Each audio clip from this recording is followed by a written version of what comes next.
Hello, this is Jason Berry, hosting for Sega Bits. We're at Metropolis Comics here in Bellflower Boulevard, near Long Beach. I'm here with Doug Tenapel, a comic artist and writer extraordinaire, whose work you probably know from Cat Scratch on Nickelodeon, and of course Earthworm Jim from the Sega Genesis. He's here promoting his brand new comic, Ghostopolis. Great book. I mean, it's only $12.99. It's tons of pages, and paper quality is magnificent. I mean, it's incredible deal. Thank you. Look at that. All right, and it's only sold at good bookstores. You know that they're run by the mafia if they don't carry Ghostopolis. They're criminal, horrible hack if they don't carry my book. That's right. It's high quality. Even if they're sold out, they're terrible. Okay, and speaking of your previous works, this is one I picked up not too long, Power Up. If people don't know what that's about, it's a guy who's able to make actual video game power-ups and use them in real life. It's quite a fun book. I enjoyed that one. That's based on that's a true story. Right. There you go.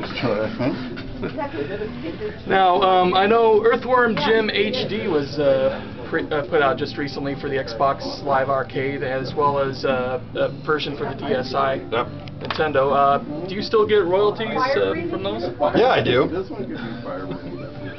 They're microscopic, but I mean, technically, not enough for what anybody would really, not anything anyone would really recognize that much. Right. Now, when you first started that, did they come to you for the story, or did they have ideas for the video game and wanted you to? The company I was working for is before I got the job. It was called Shiny, and they wanted me to create a character because it was look at my daughter's coloring. It was going to be between a character that I created or something else, because we were always considering doing maybe a Beavis and Butthead game, or there were other characters and licenses within the company that we were trying out. But Earthworm Jim was the character that I brought to the company that they ended up going with in the end. All right. Were you surprised at how successful that game was? Not once we started playing it. It made perfect sense to me. It's a dang good game. Like, we're a bunch of hardcore gamers, and while we were testing it, we were having fun with it. That I thought, if it didn't do well, it should. You can't predict if everyone's going to like it or not. Sometimes you can like something a lot, and no one will even know about it. Right. Now, Nickelodeon's Cat Scratch, how did that originate? That was originally a graphic novel. This one. Gear. But available again at only the fine, non-criminal, bookstores that don't have asbestos in their walls. Carry my. All of the bookstores that don't carry this book will give you cancer. So this is a book that I did with Fireman Press. They started out. They kind of gave me my first shot at comics. They were the Scud guys, and Nickelodeon liked the three main characters and brought me in to exec produce the TV show. I also wrote an episode, directed an episode, wrote the pilot, and they ended up doing, I think, 21 episodos total. Now, did you have full creative control on all that, or just a minor? I had almost no creative control. That's actually mean to them. They would give me as much creative control as they felt comfortable giving me.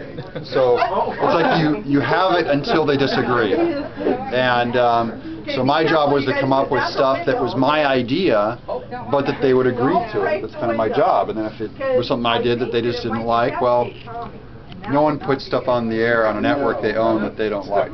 Right. So usually in those decisions it would break toward what the network wanted, but there's a lot of my drawings up on screen, there's a lot of my character work up on screen, a lot of my sensibilities are up on screen. That's got to be pretty awesome. Yeah. Now, I'm hearing there's an upcoming Disney project in the works.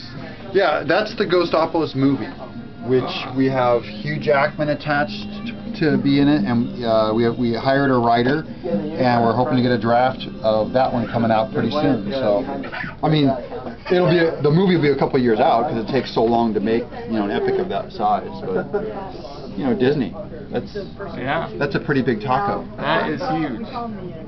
I mean, they just got the Marvel license. And anybody who can purchase Marvel, they're a pretty darn big company. Well, and anyone who can sell a property to Disney right after they pay $4 billion for Marvel is pretty good. Yeah. Okay, somebody needs Okay, and last question. What does a person have to eat to get as tall as you are right now? I mean, I'm 6'3" here, and this man's about a good foot almost higher. I was raised by parents who smoke, so it's good to be around cigarette smoke to help extend you. I drink about a pot to a pot and a half of coffee every day, so good to have coffee. I was raised on sugared cereals and sat in front of the TV, so I ate a lot of Captain Crunch and Sugar Smacks, back when they were called Sugar Smacks, not Honey Smacks, Sugar Smacks. So today if you get a box of Honey Smacks, you got to put a little more sugar on them to really legitimize them. See, I was stuck with the Corn Flakes and the oatmeal raisin bran. See, just there you go. that'll kill you. That stuff will kill you. Okay, thank you very much, Doug. Oh, Jason, my pleasure. Talking. Thanks so much. Thanks, guys. Bye.